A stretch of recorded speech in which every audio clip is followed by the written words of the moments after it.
हम लोगों ने चर्चा कर रहे हैं इसके प्रीवियस वीडियो में। हम लोग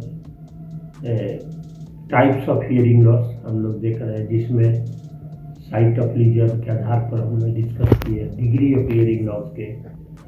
अब अभी हम लोग ऑनसेट ऑफ हियरिंग लॉस के आधार पर हियरिंग लॉस के चर्चा करेंगे। ऑनसेट से यहाँ मतलब है कि किस अवस्था में या किस एज में किसी को हियरिंग लॉस हुआ है। तो हमें इसको कई इसमें पैरामीटर है, कई एस्पेक्ट्स है जिस पर हमें समझने की ज़रूरत है। इसके बारे में जानकारी इसलिए हासिल करना ज़रूरी है क्योंकि हमारा management program hearing at PT, speech and language development, preschooling, early education program, early intervention program, सारा मैनेजमेंट और रिहैबिलिटेशन की व्यवस्था सुचारू रूप से हो, इसकी जानकारी हासिल करना जरूरी है क्योंकि ये इफेक्ट करता है हमारे प्रोग्राम को। तो पहला इसमें है जैसे congenital and acquired hearing loss.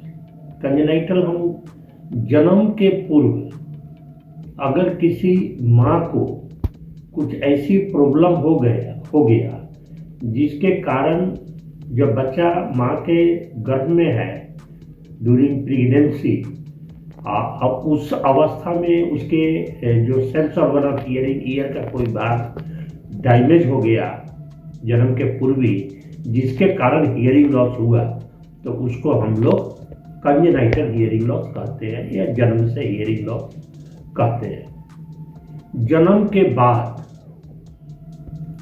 बहुत सारी अवस्थाएं हैं, तो कई कारण है, उसके बारे में भी हम लोग चर्चा करेंगे।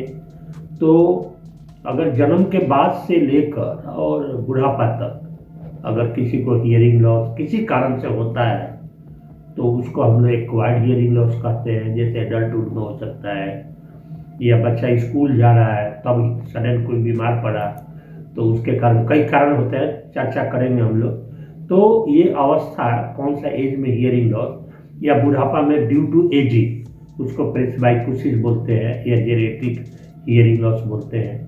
तो इसको हम एक्वायर्ड हियरिंग लॉस, जन्म के बाद किसी कारण से किसी व्यक्ति को सुनने में दिक्कत हो जाए तो उस तरह के हियरिंग लॉस को हम लोग एक्वायर्ड हियरिंग लॉस कहते हैं।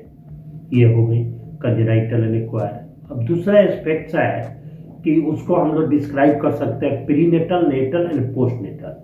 प्रीनेटल माने जन्म के पूर्व माँ को किसी कारण से, वही कंजेनाइटल, सारी कंजेनाइटल कॉजेज, अब कंजेनाइटल हियरिंग लॉस को हम प्रीनेटल हियरिंग लॉस भी कह सकते हैं। ड्यूरिंग द बर्थ कई मुसीबत आ जाती है डिलीवरी के समय, तो ड्यूरिंग द बर्थ अगर मम्मी को दिक्कत हो या बच्चे को दिक्कत हो जिसके कारण सुनने में दिक्कत हो, हियरिंग लॉस हो जाए, उसको हम लोग नेटल या पेरीनेटल हियरिंग लॉस कहते हैं। अब फिर ये एक्वायर्ड हियरिंग लॉस में हम लोगों ने चर्चा किया था कि पोस्टनेटल माने बर्थ के बाद 1 हफ्ता बाद से लेकर और बुढ़ापा तक अगर किसी व्यक्ति को किसी कारण से हियरिंग लॉस हो जाए तो उसको हम लोग पोस्टनेटल हियरिंग लॉस कहते हैं। एक तो ये हो गया।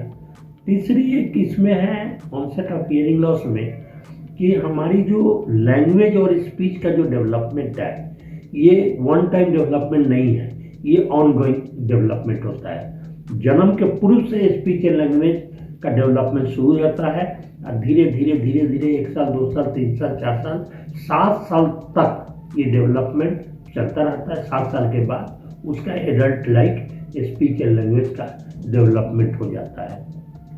तो ड्यूरिंग लैंग्वेज का डेवलपमेंट में किस अवस्था में हियरिंग लॉस हुआ, उसके आधार पर अगर हम डिस्क्राइब करें तो उसको हम प्रीलिंगुअल हियरिंग लॉस कह सकते हैं, prelingual hearing loss and postlingual hearing loss. Prelingual वही कंजेनाइटल या प्रीनेटल, लैंग्वेज डेवलपमेंट के पूर्व अगर हियरिंग लॉस हो गया, इसमें जन्म के बाद तक आता है कि 1 साल तक आता है कि जन्म के पूर्व से लेकर 1 साल तक अगर हियरिंग लॉस हुआ तो उसको प्रीलिंगुअल कहेंगे।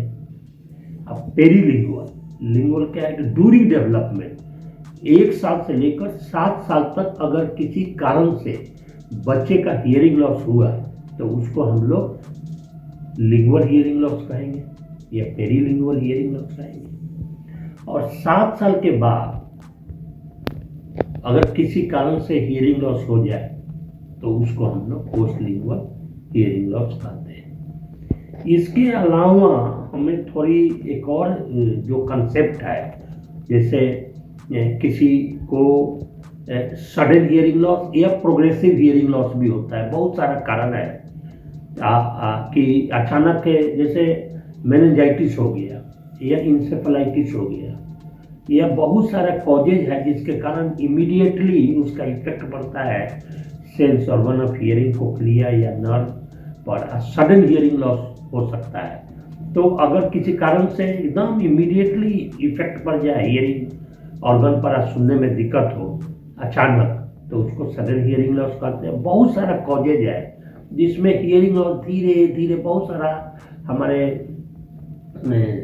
जैसे कई इस तरह का सिंड्रोम है जिसमें प्रोग्रेसिव हियरिंग लॉस पाया जाता है। सिंड्रोम के बारे में भी हम लोग चर्चा करेंगे।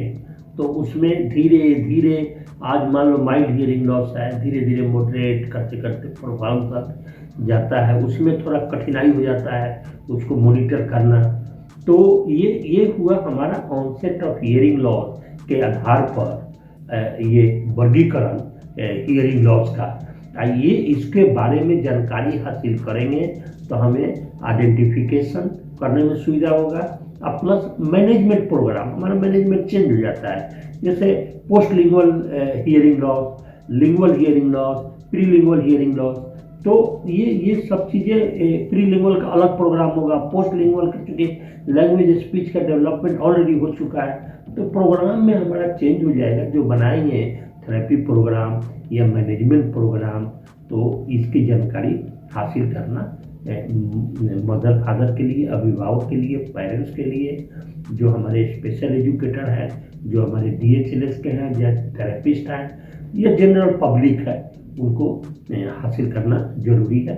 इस शब्दों के साथ आपको नमस्कार करता हूँ और आपसे अनुरोध करता हूँ कि इस पर अपना कमेंट दीजिए। अगर कोई कमी है तो हम लोग सुधारेंगे इसको, और लाइक करिए और इसको सब्सक्राइब करिए ताकि फ्यूचर में आपको और अच्छे हियरिंग और स्पीच या डिजेबिलिटी का टॉपिक संबंधित हम लोग आपको देते रहें। बहुत बहुत धन्यवाद।